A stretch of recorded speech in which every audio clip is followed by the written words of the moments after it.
Baasha Sathya movies எம்.ஜி. ராமச்சந்திரனுக்காகவே RM. வீரப்பனால் தொடங்கப்பட்ட தயாரிப்பு நிறுவனம்.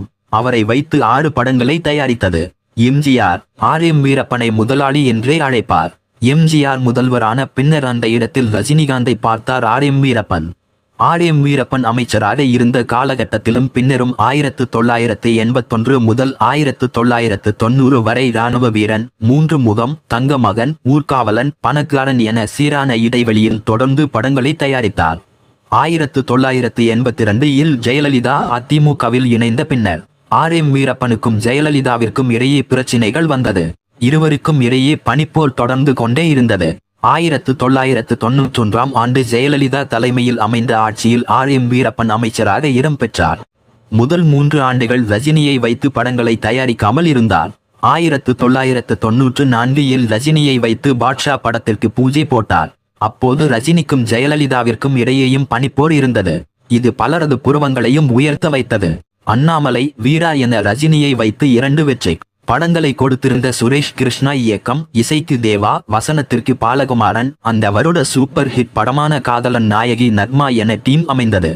1995 பொங்கல் பண்டிகையை ஒட்டி படம் வெளியானது.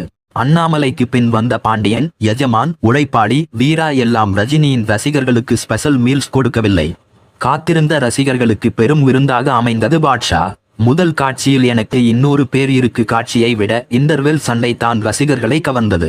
ஆனால் 2ஆம் முறை பார்க்கும் போது தான் அந்த காட்சியின் வெயிட் எல்லோருக்கும் பிடிபட்டது. ஆமாம், ரிப்பீட் ஆடியன்ஸ் பாட்ஷாவிற்கு வந்து கொண்டே இருந்தார்கள். படத்தின் வெற்றி விழா தான் தமிழக அரசியலில் புயலை கிளப்பியது. பாட்ஷா படத்திற்கு பின் அப்போது மணிரத்னம் இயக்கிய பம்பாய் வெளியானது. இந்த படம் தொடர்பாக சர்ச்சை நிலவியது. தொடர்ந்து மணிரத்னம் வீட்டில் ஒரு குண்டு வீசப்பட்டது.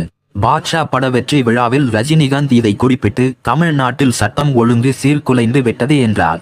இது அப்போதைய முதல்வர் ஜெயலலிதாவை சினம் கொள்ள வைத்தது. அமைச்சர்கள் அனைவரும் ரஜினிகாந்திற்கு எதிராக அறிக்கை போல் நடத்தினார்கள். இந்த சர்ச்சை படத்தை பற்றி இன்னும் பெரிய அளவில் பேச்சு கிளம்ப காரணம் ஆயிற்று. ஆந்திராவிலும் பெரிய வெற்றியை பெற்றது பாட்ஷா. நிறைய சென்டர்களில் 100 நாட்களை கடந்து ஓடி ஆந்திராவிலும் ரஜினிக்கு அதற்கு முன் இருந்த மார்க்கெட்டை விரிவுபடுத்தியது. சாட்டிலைட் தொலைக்காட்சி ஒளிபரப்பிலும் பெரும் சாதனையை படைத்தது பாட்ஷா. எத்தனை முறை ஒளிபரப்பினாலும் அதற்கான ஆடியன்ஸ் அப்படியே இருந்தார்கள். பாட்ஷா உருவாக்கிய டெம்பிளேட்டும் அட்டகாசமானது. அமைதியாக தன் ஆற்றலை காட்டிக் கொள்ளாமல் வாழும் ஒருவன் அவனுக்கு என பிரச்சினைகள் வரும் போதெல்லாம் தன் சக்தியை காட்டுவதில்லை.